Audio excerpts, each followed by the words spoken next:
जरूरत पड़ेगी, लेकिन सोच लेंगे तो उत्तर आपको मिल जाएगा। ठीक है, तो ये आपके 21 अंक के आपके 3 और 4 अंक के प्रश्न रहेंगे, 54 अंक के आपके ऑब्जेक्टिव और 2 अंक के प्रश्न। पूरा पेपर आपका है 75 मार्क्स का। तो आपको लग रहा होगा कि ये तो बहुत आसान काम हो गया कि भाई ऑब्जेक्टिव और 2 अंक के मतलब छोटे प्रश्न, एक एक दो दो लाइन के उत्तर अगर याद हो जाएंगे तो आपका काम बन जाएगा। अब इसमें कुछ चीजों पर मैं आपका ध्यान केंद्रित करना चाहूंगा कि उनके बिना प्रश्न पत्र नहीं बनता है। तो जैसे एक हमारा विद्युत वाला चैप्टर है जहां पर आपको ज्यादा दिक्कत आ रही, क्योंकि मुझे अधिकांश जो बच्चे बताते हैं वो ये बताते हैं कि हमें फिजिक्स साइड में थोड़ी ज्यादा दिक्कत आती है। तो मैं बिल्कुल आपकी वो प्रॉब्लम को भी सॉल्व करूंगा, और कुछ चीजें जो है आपको मैं बताना चाहूंगा, जैसे कि आपके जो सिंबल्स होते हैं, है ना, विद्युत में जो सिंबल हैं, तो विद्युत के जो सिंबल हैं, विद्युत प्रतीक, जिसको आप ऋण चिन्ह भी बोलते हैं कई बार, ये प्रतीक जो है बनाने को एग्जाम में जरूर आएंगे, और 2 नंबर में आ सकते हैं, 4 नंबर में भी आ सकते हैं, बट 2 नंबर में तो 100% ये आ ही रहे हैं हर साल। तो इसलिए विद्युत प्रतीकों को आप बहुत अच्छे से प्रिपेयर करके जाइएगा।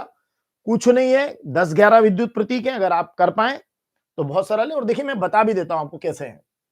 जैसे एक बड़ा डंडा खींचा, उसके नीचे एक छोटा डंडा खींचा, और बड़े डंडे की तरफ प्लस किया और छोटे डंडे की तरफ माइनस किया, तो ये आपका सेल हो जाएगा, सेल। ठीक है, फिर उसके बाद में ये एक बड़ा डंडा, एक छोटा डंडा, फिर एक बड़ा डंडा, फिर एक छोटा डंडा, और ये आपका प्लस और ये आपका माइनस। अब ये 2 सेल हो गए, एक सेल यहां लगा दिया, एक सेल यहां लगा दिया, और इन दोनों को आप जोड़ दिए, तो ये आपकी हो जाएगी बैटरी। तो सेल के बाद आपकी बन गई बैटरी। ठीक है, सेल हुआ, बैटरी हुआ, फिर उसके बाद में खुली कुंजी। खुली कुंजी में कुछ नहीं करना आपको, देखो तीसरा बना रहा हूं मैं, खुली कुंजी बस ऐसे ब्रैकेट बना देना, ये खुली कुंजी। ये बंद कुंजी, इस ब्रैकेट में आप डॉट का निशान लगा देना, ये बंद कुंजी। अरे 2 नंबर में आते हैं, 4 नंबर में भी आ जाते हैं। तो ये आपकी हो गई खुली कुंजी, ये हो गई आपकी बंद कुंजी। ठीक है, अब उसके बाद में नेक्स्ट में ले रहा हूं तार संधि। तार कैसे ज्वाइंट होता है, तो ऐसे होता है, ऊपर से एक तार ला, एक तार नीचे, ये एक तार नीचे, एक तार ऊपर, ये तार संधि हो गई, तार संधि। मैं इसलिए कह रहा हूं कि ये तो आप करके ही चले जाइए। अब तार क्रॉसिंग कैसे होगा, तो ये एक तार हो रहा, इस पे क्रॉसिंग लगाना, तो ये क्रॉसिंग लगा दिया, ये तार क्रॉसिंग हो गया। संधि में तार जुड़े हुए रहते हैं, क्रॉसिंग में तार जुड़े हुए नहीं रहते, ऊपर से निकलता तार, इसलिए आप उसको ऊपर से निकालिए क्रॉसिंग में। बस ये ध्यान रखें, संधि में जोड़ देना, ये जोड़ दिया आपने डॉट लगा के, क्रॉसिंग में आप ऊपर से निकाल दीजिएगा।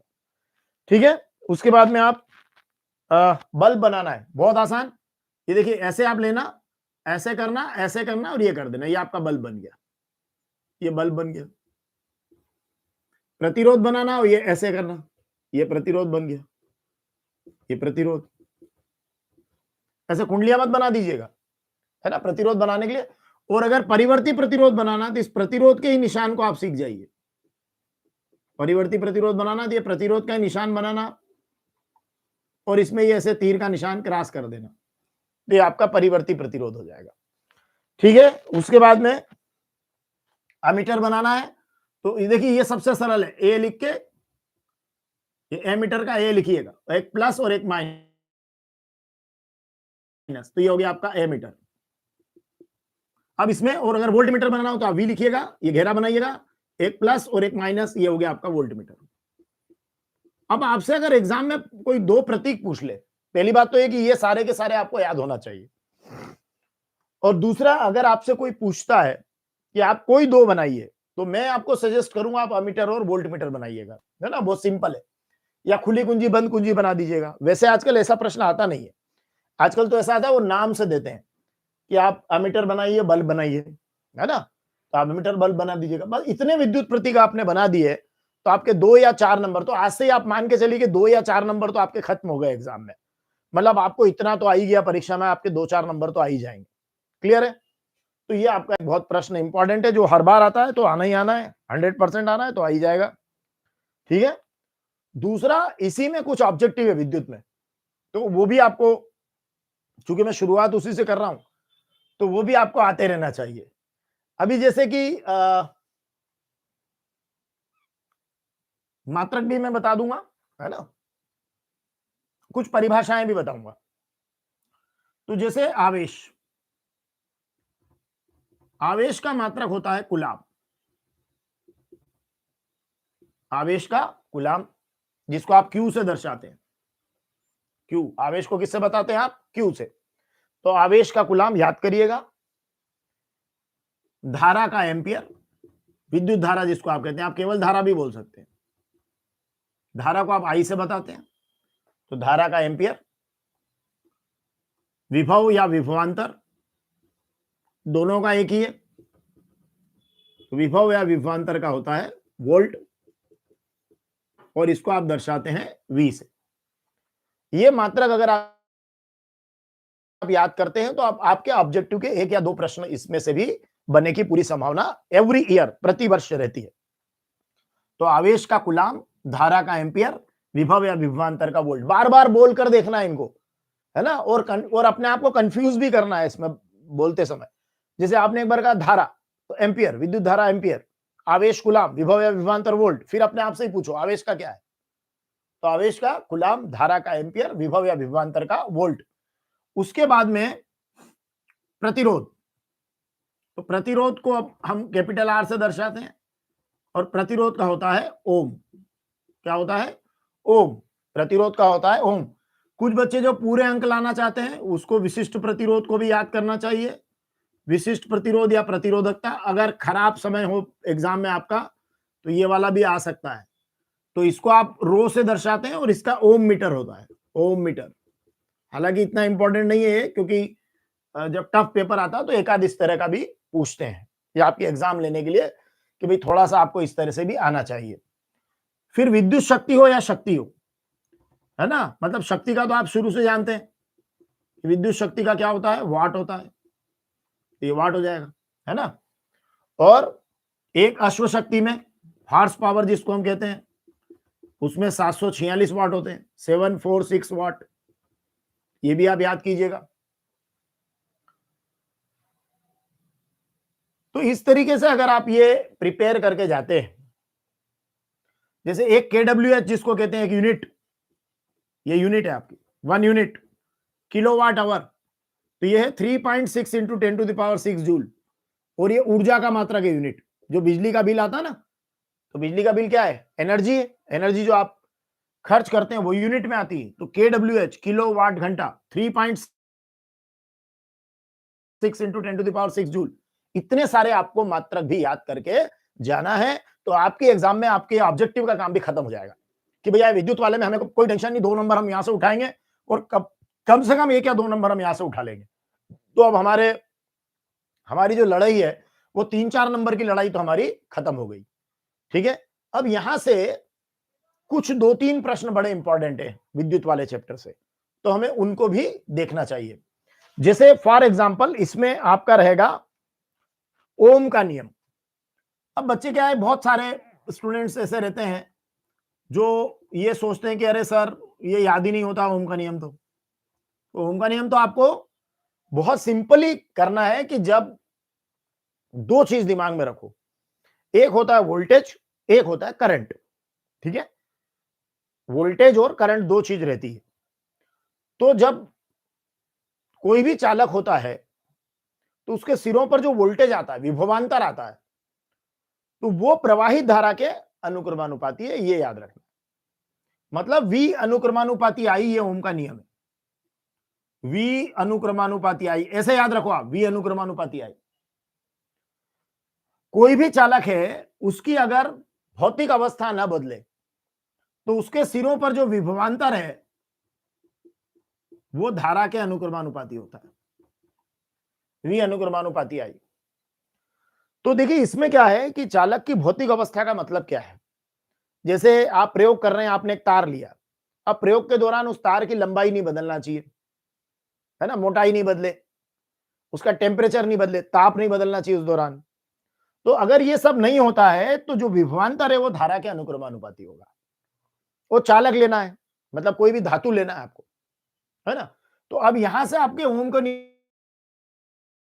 का हो जाएगा V is equal to I R, और V इज इक्वल टू समानुपाती का निशान हटाया तो R लगाना पड़ेगा, RI भी लिख सकते हैं, IR लिख सकते हैं। मतलब आपको आर लगाना है समानुपाती हटा के, जैसे आप के लगाते हो तो के की जगह आर लगाना, और आर का मान निकालेंगे तो आएगा वी बटे आई, वी बटे आई। अब आर तो प्रतिरोध है, और प्रतिरोध का मात्रक क्या होता है, ओम होता है, हमें पता है। ये आपके ओम का नियम है कि विभवांतर धारा के अनुक्रमानुपाती होता है। लेकिन इसमें शर्तें थी, छोटी सी शर्त अपन ने दो रखी है। वो शर्त क्या है कि एक तो चालक की भौतिक अवस्था ना बदले और एक धातु चालक होना चाहिए। मतलब ओम का नियम केवल धातु चालकों के लिए ही सत्य है। और दूसरा, भौतिक अवस्था नहीं बदले। भौतिक अवस्था मतलब लंबाई, ताप आदि ना बदले। मतलब जो मेटल कंडक्टर है उनके लिए ही है ये। और दूसरा, इसकी फिजिकल स्टेट या भौतिक अवस्था नहीं बदलना चाहिए।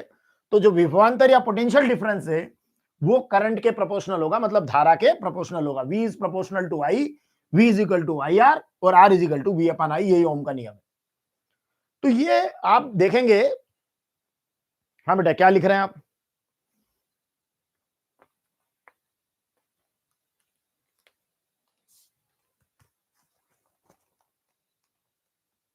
Okay, thank you. स्टूडेंट्स लिख रहे हैं क्लास में, बहुत अच्छा लग रहा है। ओम का नियम, V is proportional to I, V is equal to I R, and R is equal to V upon I। और ये केवल धातु चालकों के लिए सत्य है, और भौतिक अवस्था नहीं बदलना चाहिए। तो ये ओम का नियम आपका रेडी हो जाएगा। अब यहीं से एक नई चीज आपने उठाई है, वो है R, जिसको आप कह रहे हैं प्रतिरोध, और जिसका मात्रक यहां लिखा हुआ है ओम। तो जो प्रतिरोध है, प्रतिरोध वो क्या होता है? प्रतिरोध क्या करता है? धारा के मार्ग में, जिसको कहते हैं आवेश प्रवाह के मार्ग में, क्योंकि धारा क्या है, आवेश प्रवाह की दर। देखिए, एक सिंपल बात समझना आप, ये विद्युत धारा, मैं धारा ही लिख देता हूं केवल, क्योंकि विद्युत विद्युत तो हर एक में आ जाएगा। धारा I बराबर आवेश Q बटे समय T, I बराबर Q बटे T। देखो, इसको समझा देता हूं पहले। आवेश प्रवाह की दर को धारा कहते हैं।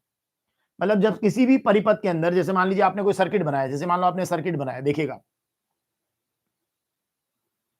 ये आपने सर्किट बनाया, यहां आपने ये बैटरी लगा दी प्लस और माइनस, और यहां ये आपने आवेश प्रवाहित किया, है ना, ये आपने यहां बल्ब लगा दिया, तो ये आवेश प्रवाह हो रहा, मतलब धारा जा रही है। तो जो धारा आपकी होती है वो आवेश प्रवाह, जो भी आपका आवेश जा रहा है ना, याद रखिएगा इलेक्ट्रॉन इसके अपोजिट जाते हैं, तो इलेक्ट्रॉन तो इधर जाएंगे सर्किट में, और करंट का डायरेक्शन इधर रहेगा। करंट का डायरेक्शन हमेशा इलेक्ट्रॉन के डायरेक्शन के विपरीत रहता है। तो अब आपका ये धारा है आवेश प्रवाह की दर। तो अगर मान लीजिए इसमें Q आवेश प्रवाहित हो रहा है और T समय तक हो रहा है, तो धारा हो जाएगी I बराबर Q बटे T। तो धारा बराबर आवेश बटे समय, I बराबर Q बटे T। अगर इससे आपका कोई अंकित प्रश्न आ जाता छोटा कि इतना आवेश इतना समय और धारा निकालो, तो इस सूत्र से आप निकाल सकते हैं। मैं कुछ सूत्र भी बता दूंगा आपको, कि सवाल में अगर आता है तो वो सूत्र का सीधे सीधे मान भरने का रहेगा, वो बता दूंगा मैं भी आपको। तो अगर कोई ये कह रहा है कि धारा के मार्ग में रुकावट, प्रतिरोध वह बाह्य कारक है जो धारा के मार्ग में क्या करता है, रुकावट करता है। तो फिर धारा के मार्ग में रुकावट मतलब आवेश के प्रवाह के मार्ग में रुकावट। तो धारा के मार्ग में रुकावट, ये होता है प्रतिरोध। और इसको काय से व्यक्त करते हैं, आर से। मात्रक क्या है इसका, ओम। ठीक है। अब ये आया कहां से, देखिए, आर बराबर होता है वी बटे आई। अभी देखो मैं यहां से बताता हूं, आर बराबर है ओम के नियम से वी बटे आई। अब वी आपका 1 वोल्ट है, आई आपका 1 एम्पियर ले लो, है ना। तो विभव आपका जो प्रतिरोध हो जाएगा वो 1 ओम हो जाएगा, 1 बटे 1 बराबर 1।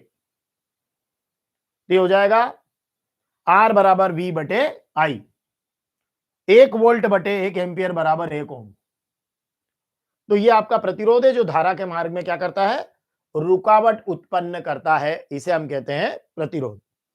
अब आपको याद ये रखना है कि प्रतिरोध जो होता है वो 4 बातों पर निर्भर करता है। कितनी बातों पर, प्रतिरोध की निर्भरता, कि प्रतिरोध किन किन बातों पर निर्भर करता है।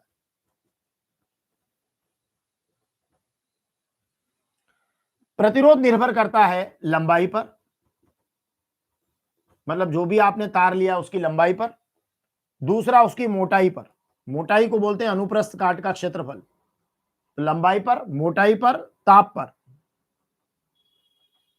और चौथा पदार्थ की प्रकृति पर, कि वो जो तार आपने लिया है उसके पदार्थ की प्रकृति क्या है। अब जैसे अगर मान लो आपने चांदी ले लिया तो चांदी का प्रतिरोध सबसे कम होगा क्योंकि चांदी सर्वोत्तम चालक है। तो आप ये ध्यान रखेंगे कि पदार्थ की प्रकृति पर, है ना, तो लंबाई बढ़ेगी, प्रतिरोध बढ़ेगा। मतलब इसको ऐसा लिख सकते हैं, ये लंबाई बढ़ने पर प्रतिरोध बढ़ता है, समानुपाती। ताप बढ़ने पर भी प्रतिरोध बढ़ता है ना, ये ताप बढ़ता है। फिर नेक्स्ट आप लेंगे मोटाई पर, तो मोटाई बढ़ने पर प्रतिरोध घटता है। और दूसरा, अलग अलग पदार्थ का जो तार होता है उसका प्रतिरोध अलग अलग होता है। तो ये चार बातें आप याद रखिएगा। तो जब भी प्रतिरोध की निर्भरता की बात आए तो लंबाई, मोटाई, ताप और पदार्थ की प्रकृति, ये चार बातें आप हमेशा दिमाग में रखें। और इसमें भी आप कहें कि लंबाई और ताप बढ़ने पर प्रतिरोध बढ़ेगा, ये देखो इन दोनों के बढ़ने पर बढ़ेगा, मोटाई बढ़ेगी घटेगा, और चौथी बात पदार्थ की प्रकृति। सर्वोत्तम चालक कौन है? चांदी। चांदी का प्रतिरोध सबसे कम होता है, सर्वोत्तम चालक। देखिए आप, कुछ ऑब्जेक्टिव ऐसे हैं जो मतलब आप कहें जैसे फिक्स है, वो सर्वोत्तम चालक मतलब ऊष्मा का भी सबसे बढ़िया चालक है, विद्युत का भी सबसे बढ़िया चालक है, कौन है? चांदी। तो जब भी सर्वोत्तम चालक या सबसे बढ़िया चालक की बात आए तो आप चांदी बोलिएगा, ठीक है। कई बार आप तांबे में कंफ्यूज होते हैं क्योंकि हमारे तार तो तांबे के होते हैं, तो आप कंफ्यूज हो जाते हैं कि तांबे के तार, लेकिन वो तांबे के तार इसलिए है क्योंकि चांदी के तार नहीं लगा सकते, महंगी धातु है, अगर लगाने जाओगे लोग नहीं खोल जाएंगे, है ना। तो ये आपके सर्वोत्तम चालक कौन है? चांदी है, ठीक है। ऊष्मा का भी अगर आप धूप में रख दें चांदी सबसे ज्यादा गर्म होगी। ऊष्मा का भी सर्वोत्तम चालक कौन है? चांदी है। और विद्युत का भी सर्वोत्तम चालक कौन है? चांदी है, ठीक है। लेकिन सर्वाधिक क्रियाशील धातु की अगर बात करें तो वो पोटेशियम है। सोडियम दूसरे नंबर पे है। सर्वाधिक क्रियाशील धातु कौन है? पोटेशियम, याद रखना। खैर आगे बढ़ते हैं, ये थोड़ी कंफ्यूजन वाली बात रहती है इसलिए बता दिया। तो ये प्रतिरोध चार बातों के ऊपर निर्भर करता है। और प्रतिरोध को किससे व्यक्त करते हैं अपन? आर से। किससे व्यक्त करते हैं? आर से। आर इजिकल टू होता है वी अपन आई। वो कहां से लाए अपन? यहां से लाए, ओम के नियम से। ओम के नियम की दो सीमाएं क्या है कि ओम का नियम केवल धातु चालकों के लिए सत्य, मेटल होना चाहिए। और दूसरा, फिजिकल स्टेट, प्रैक्टिकल के दौरान उसकी भौतिक अवस्था नहीं बदलना चाहिए। भौतिक अवस्था मतलब वो तार मान लीजिए ऐसा है तो फिर वो ऐसा ही रहेगा, लंबाई मोटाई वगैरह सब में। ऐसा नहीं हो कि वो गर्म हो जाए, पिघल जाए, लंबा हो जाए, पतला हो जाए, ऐसा नहीं होना चाहिए, ठीक है। टेम्परेचर भी नहीं बदलना चाहिए। तो चलिए, ये हो गया आपका प्रतिरोध, है ना। आप कहेंगे मैं ये सब चीजें आपको क्यों बता रहा हूं, क्योंकि ये सब चीजें एग्जाम में अब आपके दो नंबर आपको दिलाने वाली है ना, क्योंकि दो नंबर के आपके 12 प्रश्न आने वाले हैं। तो जब इस तरह से आप तैयारी करते हैं तो आपका बहुत सारा काम हो जाता है कि सारे के सारे आपने इसमें वो कर लिए हैं, मात्रक कर लिए, मतलब छोटे प्रश्न, ऑब्जेक्टिव के प्रश्न कर लिए, ओम का नियम कर लिया जो 2 अंक में संभावित है, ओम का नियम, है ना। ओम के नियम में अगर आपसे पूछे गया इसका ग्राफ खींचो तो ऐसा खींच देना, एक लाइन खींच के बीचों बीच में यूं कर देना, ये ग्राफ हो गया इसका, खत्म। प्रतिरोध हो गया आपका, मात्रक हो गया, है ना। प्रतिरोध किन किन बातों पर निर्भर करता है तो बोलना 4 बातों पर निर्भर करता है, लंबाई, मोटाई, ताप और पदार्थ की प्रकृति पर। प्रतिरोध का मात्रक ओम, ठीक है। तो ये इस तरीके से आप प्रिपरेशन जब आप करते हैं, मैं प्रतिरोध पर जोड़ते हैं श्रेणी क्रम, प्रतिरोधों का श्रेणी क्रम इन सीरीज, क्योंकि ये प्रश्न उसमें पूछा बताया गया है ना, कि सीरीज में जोड़ेंगे तो कैसे होगा। तो आपको बहुत बड़ा और कठिन चित्र बनाने की जरूरत नहीं। देखिए सीरीज में आप क्या कीजिए, 3 प्रतिरोध ले लीजिए, 3 रेजिस्टेंस ले लीजिए, ऐसे बनाएंगे। देखिए आप, ये प्रतिरोध का निशान होता है, ये निशान या सिंबल जब आप याद कर लेते हैं तो आपका एक प्रश्न भी बन जाता है कि प्रतिरोध का अगर सिंबल एग्जाम में पूछ लिया तो आपका काम हो जाएगा। तो इस तरह से आप सिंबल बनाइएगा और यहां से आप ये बैटरी या सेल लगा दीजिए। बैटरी अगर आपसे नहीं बनती सेल लगाइए, ये सेल लगा दिया प्लस माइनस, और ये कुंजी दे दिया आपने। और ये कौन सी कुंजी है? बंद कुंजी है। और ये आपकी धारा बह गई इसमें, आवेश प्रवाह की दर। ये सेल हो गया आपका, ये आपकी कुंजी हो गई। ये पहला प्रतिरोध हो गया R1, ये दूसरा हो गया R2। सीरीज में एक के बाद एक, सीरीज मतलब एक के बाद एक। और R1 के सिरों पर विभवांतर V1 कर दो, R2 के सिरों पर V2 लिख दो, R3 के सिरों पर विभवांतर V3 लिख दो, आपका चित्र खत्म। इस तरह का चित्र आपको परीक्षा में बनाना है। अब यहां से अगर सिंबल की बात करें तो सेल का सिंबल याद हो गया, कुंजी का सिंबल, बंद कुंजी का सिंबल याद हो गया, और प्रतिरोध का सिंबल याद हो गया। तो 3 सिंबल भी याद होना है यहाँ पे, है ना। तो ये कौन सा क्रम हुआ? प्रतिरोधों का श्रेणी क्रम, जिसमें एक के बाद एक 3 प्रतिरोध लगाना है आपको, है ना? मतलब आपको करना क्या है, ये जैसे देखिए आप ये प्रतिरोध लिया आपने, ये प्रतिरोध, ये प्रतिरोध, ये एक, फिर इसके आगे ये दूसरा, फिर इसके आगे ये तीसरा, और यहां लिया, ये लिया, है ना? ये सेल लगाया प्लस माइनस, ये आपने लगाई कुंजी और ये बंद कुंजी हो गई। अगर ऐसा डॉट नहीं लगाता तो खुली रहती। ये लाया और ये जोड़ दिया, और ये करंट आ गया आई। ये कौन हो गया? सेल। ये कौन हो गया? की, कुंजी, है ना? और ये आपका हो गया प्रतिरोध R1, ये हो गया R2, ये हो गया R3। R1 के सिरों पर विभवांतर V1, क्योंकि एक के बाद एक है इसलिए विभवांतर अलग अलग होगा, क्योंकि यहां से करंट जा रहा है तो यहां इन दो पॉइंट पर विभवांतर अलग रहेगा, इन दो पर अलग रहेगा, इन दो पर अलग रहेगा। तो ये आप चित्र बना देंगे, तो चित्र भी एग्जाम में पूछा जा रहा है। इस तरह के संकेत आपके अभी बोर्ड मॉडल पेपर से कि इस तरह के संकेत मिले कि ये भी पूछा जा सकता है, चित्र भी। तो चित्र बहुत सिंपल है, एक के बाद एक जोड़ दीजिएगा, और अगर इन तीनों को ऊपर नीचे लाइन से जोड़ दे तो फिर ये समांतर क्रम बन जाएगा। तो देखिए उसको भी देखते हैं, मैं वो भी बना देता हूं आपका समांतर क्रम में, मतलब पैरेलल, इन पैरेलल।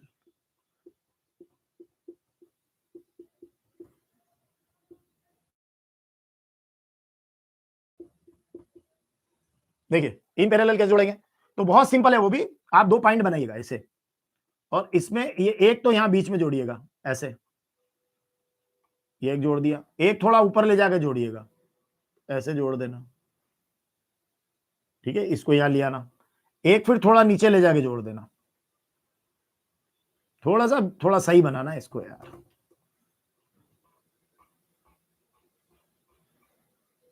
ये आपने ऐसे जोड़ दिया, और इसको यहां आपको इसको ऐसे जोड़ देना है, ये आपका रेडी हो जाएगा। ये तीन आपको ऐसे समांतर क्रम में, इन पैरेलल। अब जैसे इसका प्रतिरोध R1 है, इसका R2 है, इसका R3, और ये आपको नीचे वाला स्ट्रक्चर ऐसा ही बनाना है। ये हो गया आपका, ये कुंजी हो गई, और ये आपका सेल हो गया, प्लस और माइनस। अब ये करंट आपका आई हो गया। इस पॉइंट और इस पॉइंट के बीच का विभवांतर सेम है, ए और बी के बीच का, तो इस पूरे को आप लिख देना V ऐसे। आई चला तो तीन भागों में बटेगा, यहां I1 कर देना, यहां I2 कर देना, और यहां I3 कर देना। मतलब यहां V को तीन भागों में बांटना है, V1 V2 V3, और यहां I को तीन भागों में बांटना है I1, क्योंकि यहां से ये I तीन भागों में बढ़ गया, है ना? लेकिन ये सब चूंकि इन सबका एक सिरा A से जुड़ा और एक सिरा B से जुड़ा, तो V तो इनके बीच में कॉमन रहेगा। यहां पे I अकेला रहता है, V तीन रहते हैं, यहां V एक ही रहेगा और I तीन रहेंगे। अगर आपसे इतना बने तो ठीक, नहीं तो I1 I2 I3 लिखें ना लिखें, लेकिन कम से कम रेजिस्टेंस को ऐसे जोड़ दीजिएगा। तो एक को ऐसे जोड़िएगा, एक को ऐसे जोड़िएगा, ठीक है? इसमें जो प्रतिरोध आएगा श्रेणी क्रम में वो ऐसा आता है, R बराबर R1 plus R2 plus R3, और इसमें जो प्रतिरोध आएगा तुल्य प्रतिरोध, उसका सूत्र ऐसे आता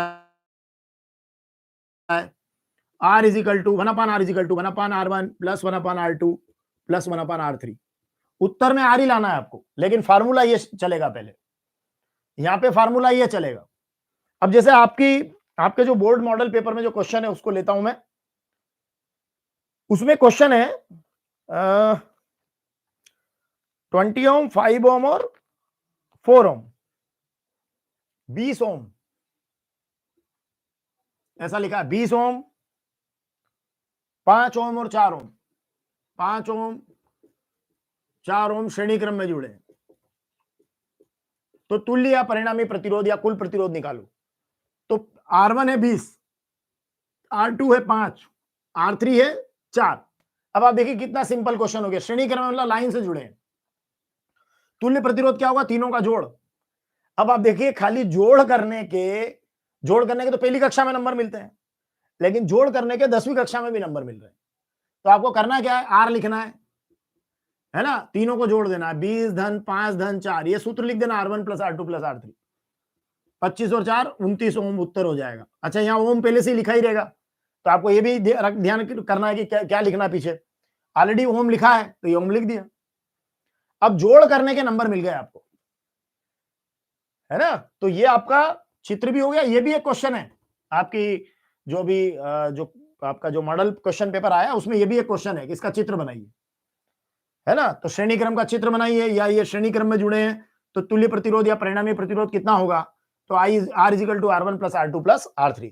अगर समांतर क्रम में जाते हैं तो देखिए इसका भी क्वेश्चन दिया हुआ है आपके इसमें, समांतर क्रम का भी 4 ओम और 8 ओम समांतर क्रम में जुड़े, 4 ओम 8 ओम कौन से क्रम में है, समांतर क्रम में।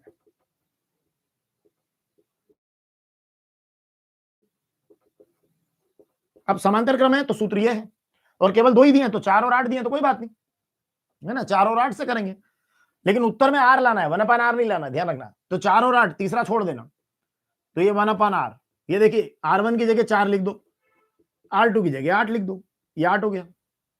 अब आपको एलसीएम लेना है, क्या करना है, एलसीएम लेना है, तो ये हो जाएगा आपका एलसीएम 8 ही होगा, 4 और 8 का एलसीएम कितना होता है, 8 ही होता है ना।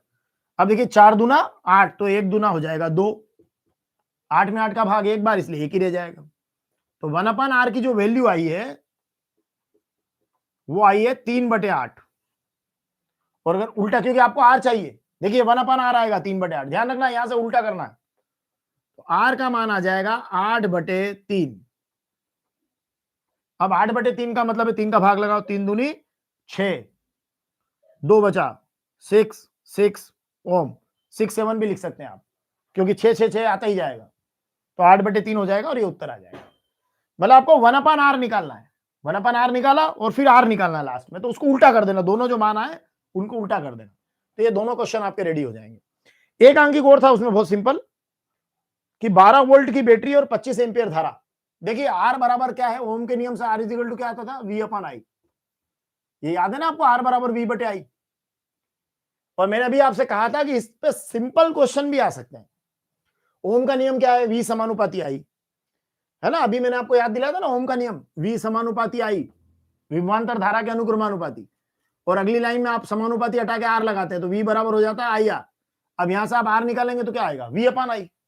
अब इसी पर देखिए क्वेश्चन, मैंने कहा था कि इन पर सिंपल क्वेश्चन भी आ सकते हैं। अभी सिंपल क्वेश्चन कैसे आ सकते, देखिए कि 12 वोल्ट की बैटरी है, ये 12 वोल्ट की बैटरी, ये प्रश्न आपके इसमें प्रश्न में पूछा है आपके मॉडल पेपर में जो अभी बोर्ड ने डाला है। 12 वोल्ट की बैटरी है और 25 एम्पियर धारा है, मतलब बैटरी से आपको 12 वोल्ट मिल रहा है, 25 एम्पियर धारा है, मतलब ये आपका 12 वोल्ट तो हो गया V, I हो गया 25, और पूछ रहा है कि R कितना होगा। अब आप बताइए, ये कोई क्वेश्चन है। अभी देखो, अगर आपको V दिया है, I दिया है और R पूछा है, तो ओम का नियम ही तो है, R बराबर V/I लगा दीजिए। तो V में I का क्या करना है, भाग लगाना है। तो ये इस तरह के जो प्रश्न है, ये तो बहुत सॉरी 2.5 एम्पियर की धारा है, मतलब 12 वोल्ट की बैटरी है और 2.5 एम्पियर की धारा है, और R पूछा है। कुछ नहीं करना, R का मान आप किससे निकालेंगे, ओम के नियम से, V/I, और V में I का भाग लगा दी, V 12 है, I आपका हो गया 2.5, 12 में 2.5 का भाग लगाओ, दशमलव हटाओ, 120 बटे हो जाएगा 25, है ना, और ये आपका हो गया 5 से काटा तो ये हो गया 24, और ये हो गया 5, 24/5, चलिए 5 चौक 20, है ना, 5 चौक 20, और उसके बाद 5 8 40, और ये ओम है आपका, तो R इजिकल टू हो गया 4.8 ओम। तो इस तरह से भी सिंपल क्वेश्चन आपको पूछे जा सकते हैं। अभी वो स्टूडेंट घबरा रहे होंगे, सर आप तो अभी कह रहे थे एक एक नंबर के सरल प्रश्न आएंगे और 2 2 अंक के, और आप तो हमें न्यूमेरिकल्स में उलझा रहे हैं, अंकित प्रश्नों में उलझा रहे हैं। मैं उलझा नहीं रहा हूं, आप इनका भी अभ्यास करके जाइए, क्योंकि बोर्ड का मॉडल पेपर है, तो हम लोग इनको तो कम से कम तैयार करके जाएं। अगर आप अंकित बहुत सारे नहीं भी कर सकते हैं तो कम से कम बोर्ड मॉडल पेपर में दिए हुए अंकित तो आप करके ही जाइए।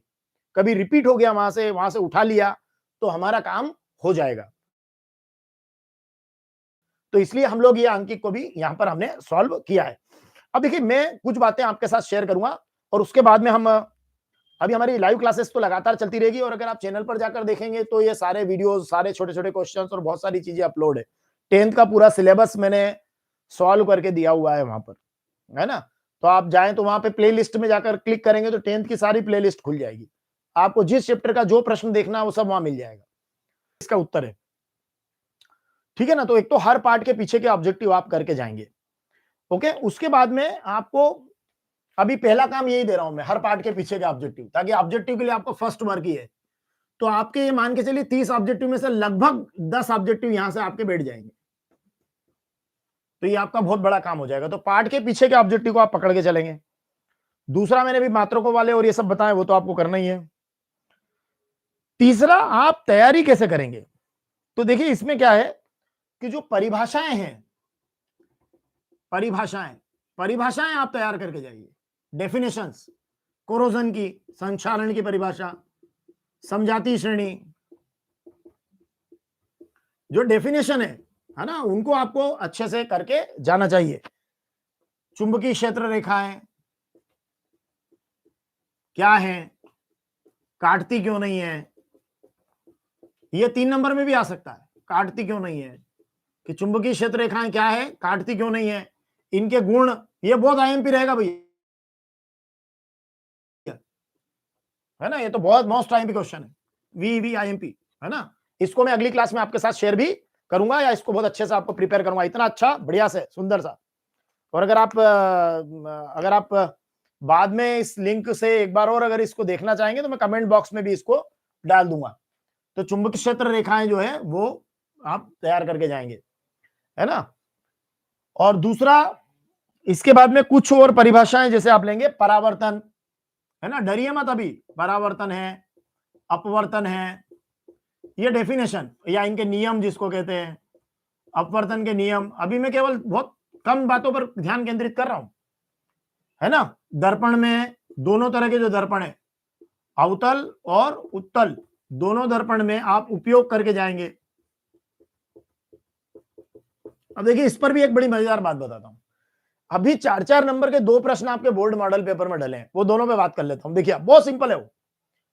उसमें लिखा है कि एक लड़की जो है वो स्कूटी से जा रही है, शायद मेरे ख्याल से ऐसे ही कुछ प्रश्न है वो, तो उसका जो साइड मिरर है वो खराब हो गया, तो उसको बार बार पीछे मुड़ के देखना पड़ रहा है। तो वो एक तो ये कि वो साइड मिरर जो उसका खराब हुआ है वो कौन सा है, तो ध्यान रखिएगा कि ये जो आपका साइड मिरर खराब हुआ है वो उत्तल दर्पण है। कौन सा दर्पण है? उत्तल दर्पण। आप बताना कि जो उत्तल दर्पण होता है उसके सामने जब भी वस्तु रखी रहती है ना, अनंत को छोड़कर, तो वो उत्तल दर्पण हमेशा अपने सामने रखी हुई वस्तु का सीधा, अब सीधा है तो कैसा होगा? आभासी होगा, और छोटा प्रतिबिंब बनाता है ध्रुव और फोकस के बीच, मतलब पी और एफ के बीच, फोकस के बीच। ये रट लेना, है ना। अभी आप कहीं कैसे बनाता है तो मैं बता भी देता हूं। देखिए आप, ये वस्तु रखिए ए बी, तो ये जो प्रतिबिंब ये आपका हो गया पी, ये एफ और ये सी। तो एक बार आप क्या करते हैं, ये मुख्य अक्ष के समांतर आए, ये फोकस की डायरेक्शन में टर्न हो गई। एक प्रकाश की किरण सीधी आती है और इधर ही लौट जाती है सी की दिशा से, तो ये आपकी हो गई ए डैश बी डैश। ये ऐसे बनता है प्रतिबिंब। अनंत से अनंत और पी के बीच में कहीं भी वस्तु होती है, आपको चित्र न बनाना, अभी नहीं करना, मत समझना, कोई बात नहीं। इतना आप याद कर लो कि ये देखो ए बी भी सीधा है और ए डैश बी डैश भी सीधा है, तो सीधा बनेगा। आभासी किरणों के मिलने से बना है, आभासी बन रहा है, इसकी तुलना में छोटा बन रहा है। और पी और एफ के बीच में ध्रुव और फोकस, पी मतलब ध्रुव, एफ मतलब फोकस, ये आपका प्रतिबिंब बनता है। तो उसको पीछे के आने वाले जो वाहन है वो अपने कांच में ही छोटे होके दिख जाते हैं, ऐसा लिखना आप उत्तर।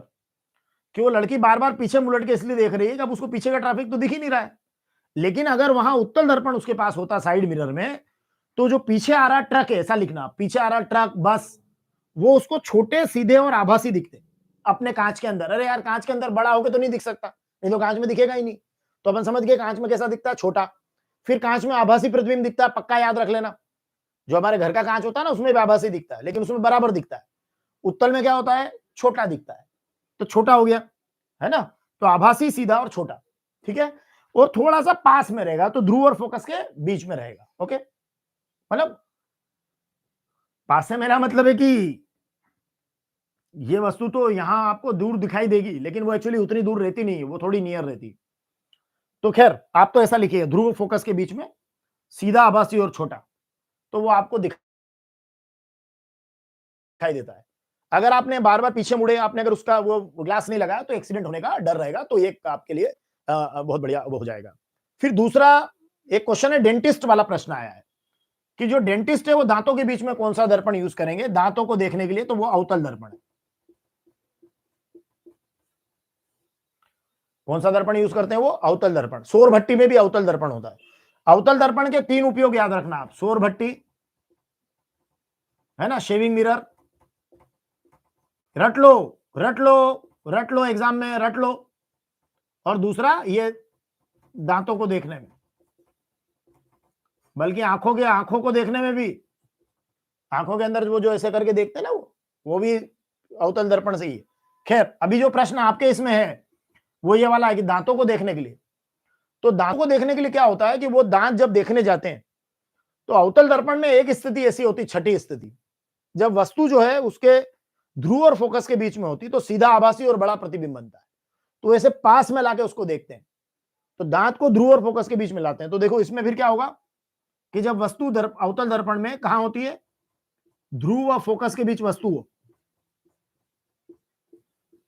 देखो मैं एक मजेदार बात बताऊंगा आपको अभी, वस्तु हो तो उसका बनता है सीधा, आभासी और बड़ा प्रतिबिंब। अब दांत बड़े बड़े दिखेंगे तो डॉक्टर मजे से उसको देख पाएंगे, उसके अंदर कुछ फंसा हुआ होगा तो वो भी निकाल देंगे। अभी देखिए एक खास बात बताता हूं मैं आपको, है ना, ये दांत वाला प्रश्न, मजेदार बात क्या पता आपको, अवतल दर्पण में ध्रुव और फोकस के बीच वस्तु हो तो प्रतिबिंब बनता है सीधा, आभासी, बड़ा। दांत बड़े बड़े दिख जाएंगे, अंदर से निकाल लोगे कण। अब ये तो जनरल नॉलेज की बात है ना कि आपको दांत में से कुछ चीज निकालना है, तो बड़ा दिखेगा तो ही निकालोगे ना, और सीधा दिखेगा तो निकाल पाओगे। सीधा होगा तो आभासी होगा, सीधा हमेशा आभासी। देखिए सीधा आभासी, सीधा आभासी। यहां पे क्या होता है, आपको ध्रुव और फोकस के बीच में वस्तु को रखना है, और यहां प्रतिबिंब मिलता है ध्रुव और फोकस के बीच में। तो ये ध्रुव और फोकस के बीच शब्द याद रखो, उधर ध्रुव और फोकस के बीच वस्तु को रखना है तो सीधा, आभासी, बड़ा मिलेगा, आराम से देखोगे। और इधर जो बस कार ट्रक है वो ध्रुव और फोकस के बीच प्रतिबिंब बनाते हैं, पर यहां बड़ा शब्द है, अवतल में बड़ा है और उत्तल में छोटा, बस ये 2 याद रखना, तो आपका काम हो जाएगा। तो ये 4-4 नंबर में दिए दोनों प्रश्न। तो कभी कभी क्या होता है, ऐसे ऐसे अभी मेरे ख्याल से तो इस तरह का प्रश्न आना मतलब बेचारे बच्चे तो ढेर ही हो जाएंगे, क्योंकि वो सोचते नहीं ना इतना। अब वो सोच ले तो कोई दिक्कत नहीं है, अगर नहीं सोचते इससे दिक्कत है। तो फिर ऐसे में आप ये तो कम से कम याद करके जाओ यार। अच्छा ये तो देख लो कि इसके जो उपयोग हैं वो टोटल इसी बेस पर है, अवतल दर्पण का जो उपयोग है वो सीधा इसी बेस पर है कि वस्तु ध्रुव और फोकस के बीच में होगी, बड़ा, सीधा और आभासी। अब ये तीनों में सही है, तीनों में कोई सा भी आ जाए, दाढ़ी बनाने का आ जाए, सौर भट्टी का आ जाए, अब ये पूरा सारा ऐसे ही है। अभी सौर भट्टी में तो ठीक है, वो अनंत से आने वाली किरणों को फोकस करते हैं, लेकिन शेविंग मिरर और दांतों में तो आपको ये करना है। तो ये दोनों अगर आपसे पूछते हैं तो आपका उत्तर यही रहेगा। और इसमें उत्तल दर्पण में तो एक ही तरह से प्रतिबिंब बनता है ना, अनंत को छोड़ दे तो अनंत के बाद सब जगह एक ही तरह से सीधा, आभासी, छोटा, ध्रुव और फोकस के बीच में। तो ये आपका जो है उत्तल दर्पण का उपयोग पश्च वाहनों को देखने में, पीछे के वाहन देखने में। अब आप कहेंगे सर एक आध उपयोग और बताइए, तो आपकी किताब में तो नहीं है, मैं बता देता हूं कि उत्तल दर्पण का एक उपयोग आप ऐसा भी बता सकते हैं कि जो बड़े बड़े शॉपिंग मॉल्स होते हैं ना, उसमें जो दुकानदार होता है, बड़े शॉपिंग मॉल तो नहीं, बड़े शॉपिंग मॉल में तो सीसीटीवी लगे रहते हैं, जो छोटे शॉपिंग मॉल्स होते हैं ना, जो उसमें दुकानदार अपने पास में उत्तल दर्पण लगा के रखते हैं, तो उसको उन्होंने पूरी जो दुकान है, पीछे का पूरा जो बड़ा एरिया है उसका छोटा प्रतिबिंब उसमें दिखता है। यहां भी तो यही हो रहा है कि पीछे का जो बड़ा एरिया है, ट्रक वक पूरा विजन, वो छोटे में देखना है, तो उसके लिए कौन सा दर्पण लगेगा, उत्तल दर्पण लगेगा। तो खैर जो भी है,